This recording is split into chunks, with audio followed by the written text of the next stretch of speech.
Do Horného Srnia zavítala jar. 19.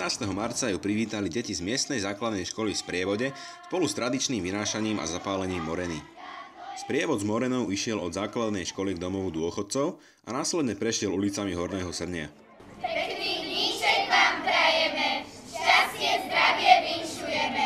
Tento rituál je na území Slovenska veľmi známy. Morena bola vraj staroslovanská bohyňa zimy, ktorej sa na jar končilo obdobie vlády a musela byť upálená alebo utopená. Mimochodom, možno by ste si morenu predstavovali ako nejakú škaredú, nepeknú starenu. Opak je však pravdou. Morena bola vraj veľmi pekná.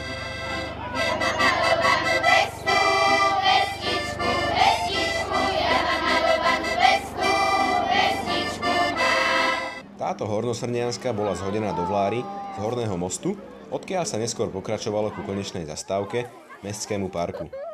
Tam sa nachádzal malý jarmok, v ktorom ste si mohli zakúpiť veľkonočné ozdoby, vyrobené tvorivými deťmi zo základnej školy.